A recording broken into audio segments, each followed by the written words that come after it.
Assalamualaikum warahmatullahi wabarakatuh dan salam sejahtera untuk kita semua. Halo teman-teman semua, perkenalkan saya Sindiani, mahasiswa Politeknik Negeri Ujung Pandang, jurusan akuntansi. Pada kesempatan kali ini, saya akan mempresentasikan salah satu materi dalam mata kuliah komunikasi bisnis, yaitu materi rapat bisnis. Apa sih rapat bisnis itu? Dan mengapa kita harus mengetahui tentang rapat bisnis?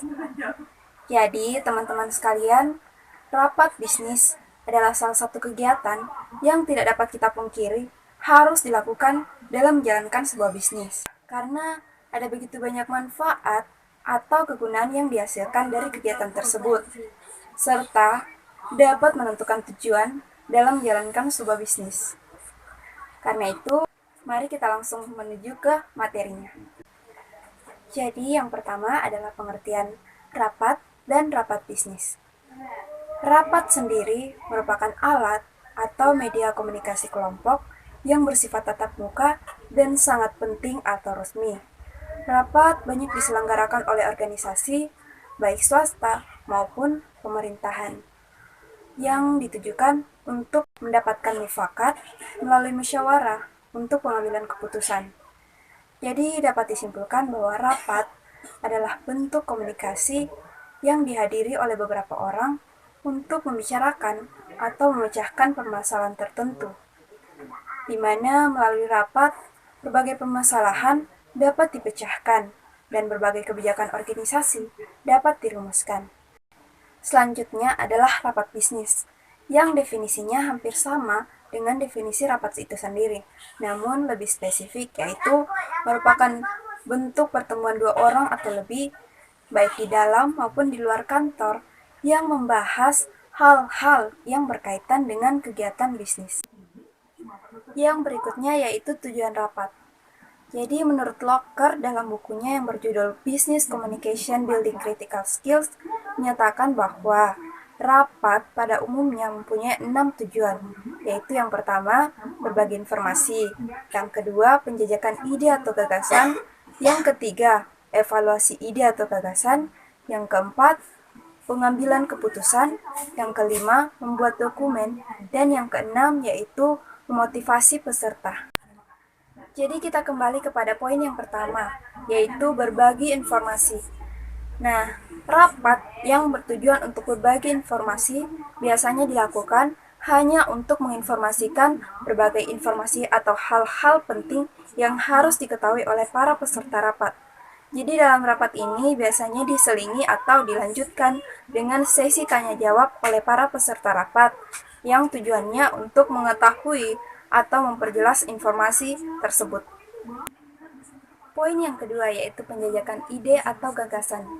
Jadi, rapat yang mempunyai tujuan menjajakan ide atau gagasan biasanya dilakukan dengan memberi kesempatan kepada para peserta rapat untuk memperkenalkan atau mengusulkan ide-ide baru yang dimilikinya dan nantinya dapat dijadikan rencana yang dilakukan oleh perusahaan di masa yang akan datang. Poin yang ketiga yaitu evaluasi ide atau gagasan.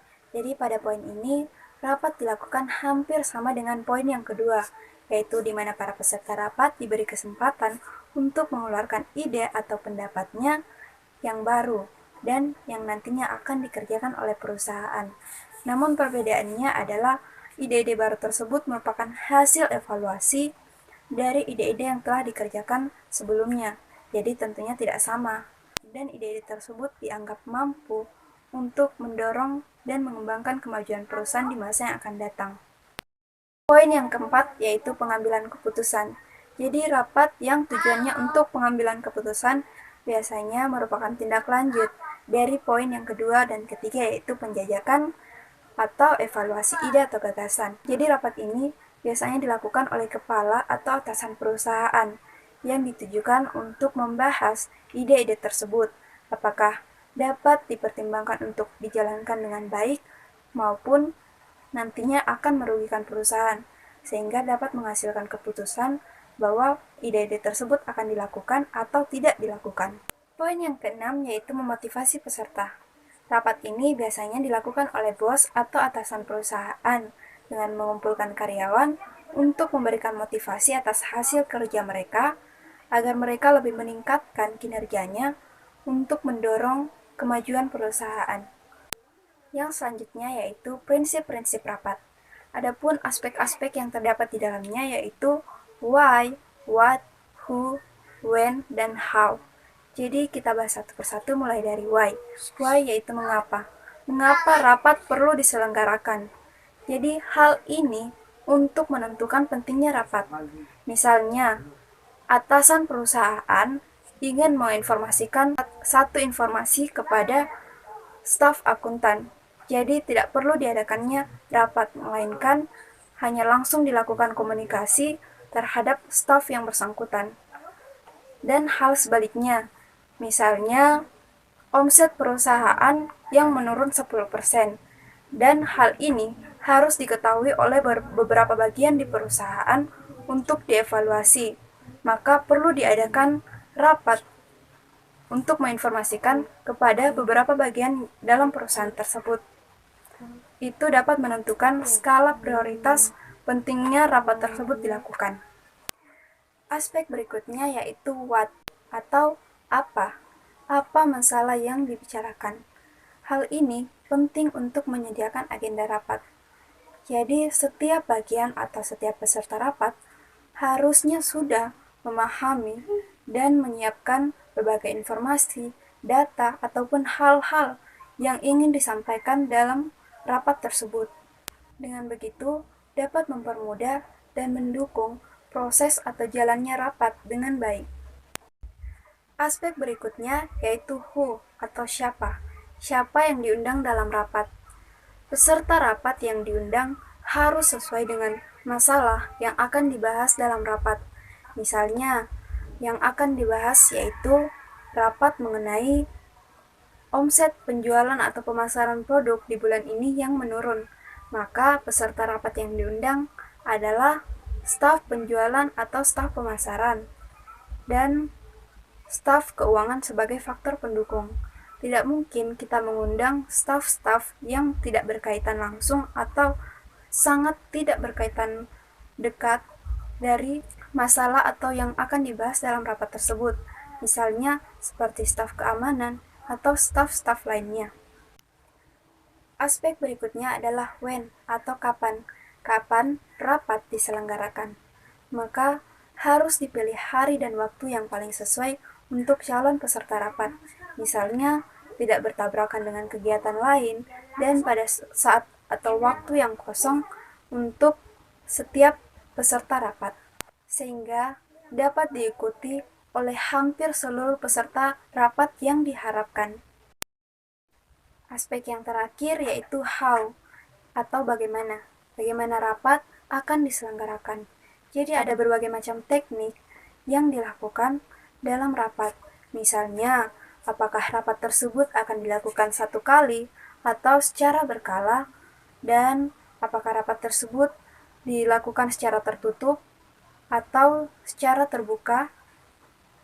Apakah bahan rapat tersebut dibagikan terlebih dahulu kepada para peserta rapat ataupun tidak. Dan ada banyak cara lainnya yang dapat dilakukan untuk menentukan bagaimana rapat tersebut akan dilakukan. Menurut Oliver Serat, dalam Conducting Effective Meeting, rapat terbagi dalam 5 jenis, yaitu rapat pengarahan atau briefing, rapat konsultasi atau advisory meeting, rapat komite atau komite meeting, rapat dewan atau council meeting, dan negosiasi atau negotiation. Dalam rapat pengarahan atau briefing, biasanya berisi pengarahan kepada karyawan ataupun perintah untuk dikerjakan atau untuk mengingatkan kembali peran, tugas, dan tanggung jawabnya dalam menjalankan pekerjaannya masing-masing. Yang berikutnya adalah rapat konsultasi. Rapat ini digunakan untuk membantu para peserta rapat dalam mengatasi masalah yang terjadi di suatu perusahaan. Rapat ini biasanya berisi ide, gagasan, atau pandangan dari peserta rapat tersebut. Misalnya, ada yang tidak sepakat, ada yang tidak setuju dengan pendapat dari peserta rapat yang lain, atau ada hal yang ingin diselesaikan dari masalah yang terjadi di perusahaan, maka rapat ini dapat diadakan untuk memecahkan masalah tersebut. Yang berikutnya adalah rapat komite. Rapat ini terjadi di mana pertemuan sekelompok orang dengan latar belakang profesi atau pekerjaan yang berbeda untuk memutuskan suatu masalah tertentu berdasarkan keputusan terbanyak. Misalnya, rapat yang mengenai pembahasan hal-hal yang bersifat luas atau besar dan mencakup berbagai bidang. Misalnya, rapat pembahasan tentang COVID-19. Maka, rapat ini dihadiri oleh berbagai komite atau berbagai bidang untuk mencapai suatu keputusan secara bersama-sama. Yang berikutnya adalah rapat dewan. Rapat dewan adalah rapat yang hampir sama dengan rapat komite, di mana rapat ini dilakukan oleh sekelompok orang yang memiliki minat-minat berbeda dan untuk merumuskan suatu masalah. Namun perbedaannya adalah dalam teknik pengambilan keputusannya, di mana pengambilan keputusan itu dilakukan melalui konsensus dibandingkan dengan teknik komite meeting atau rapat komite yang menggunakan suara terbanyak atau voting, sedangkan dalam rapat dewan menggunakan konsensus pengambilan keputusannya, yaitu berdasarkan fakta, data, analisa, dan penelitian yang telah dilakukan. Jadi, berdasarkan hal tersebut dilakukan kesepakatan dalam pengambilan keputusannya. Yang terakhir adalah negosiasi. Negosiasi terjadi pada beberapa kelompok orang yang memiliki kepentingan, maksud, dan tujuan tertentu, sehingga melalui proses negosiasi tersebut diharapkan dapat menghasilkan kesepakatan dengan cara-cara yang paling menguntungkan bagi semua pihak. Misalnya, negosiasi yang terjadi dari pemilik perusahaan dan calon investor, sehingga menghasilkan kesepakatan yang sama-sama menguntungkan bagi kedua pihak tersebut. Jadi selanjutnya, jenis rapat yang berbeda yaitu menurut Strabel dalam The Manager's Guide to Effective Meetings, rapat dikelompokkan menjadi 3 jenis, yaitu rapat informasional, rapat motivasi, dan rapat partisipatif.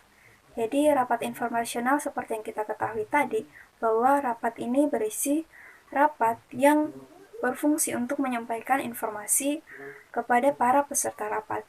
Sedangkan rapat motivasi yaitu rapat yang memberikan motivasi kepada para peserta rapat untuk melakukan sesuatu. Sedangkan rapat partisipatif adalah rapat yang dilakukan dalam rangka untuk menghadirkan atau lebih meningkatkan partisipasi aktif dari para peserta rapat. Jadi, jenis rapat berdasarkan tujuannya dapat ditarik lurus menjadi 3 poin, yaitu rapat penjelasan, rapat pemecahan masalah, dan rapat perundingan. Di mana rapat penjelasan yaitu rapat yang berfungsi untuk menjelaskan sesuatu atau informasi kepada para peserta rapat. Lalu, rapat pemecahan masalah adalah rapat yang digunakan untuk memecahkan masalah yang terjadi atau yang sedang dihadapi. Yang berikutnya yaitu rapat perundingan adalah rapat yang diselenggarakan untuk merundingkan atau mencari jalan tengah dari suatu hal yang ditempuh agar tidak merugikan salah satu pihak, namun dapat menguntungkan kedua belah pihak.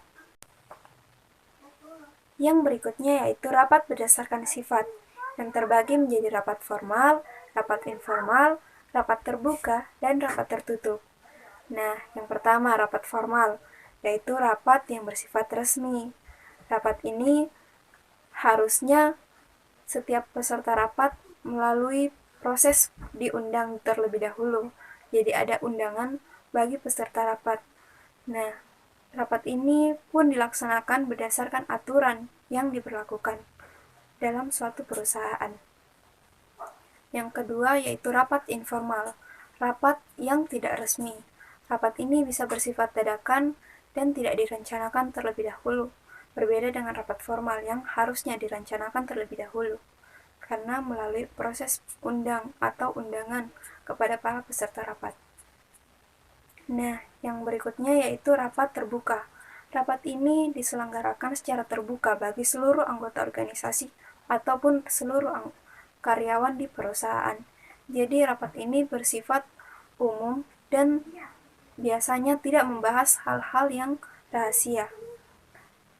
Hal yang sebaliknya terjadi pada rapat tertutup, yaitu rapat yang dilakukan oleh kalangan-kalangan tertentu dalam satu organisasi dan biasanya berisi pembahasan yang bersifat rahasia. Jadi tidak boleh semua orang hadir dalam rapat tersebut. Jenis rapat berdasarkan waktunya yaitu rapat mingguan, rapat bulanan, rapat semester, dan rapat tahunan. Jadi berdasarkan namanya, rapat ini dilakukan secara rutin dalam seminggu bagi rapat mingguan, dalam sebulan bagi rapat bulanan, dalam 6 bulan bagi rapat semester, dan dalam setiap tahun atau per tahun bagi rapat tahunan. Dan hal-hal yang dibahas adalah membahas masalah-masalah seperti biasa dalam perusahaan ataupun yang sifatnya evaluasi dan rencana baik yang jangka pendek dalam semester atau per 6 bulan maupun rencana yang jangka panjang yaitu per tahun. Yang berikutnya adalah perencanaan rapat bisnis. Ada beberapa ciri bagaimana cara mendesain agenda rapat bisnis yang baik, yaitu yang pertama, cantumkan tanggal, tempat, waktu mulai, dan waktu selesai. Yang kedua, alokasi waktu untuk setiap topik yang dibahas.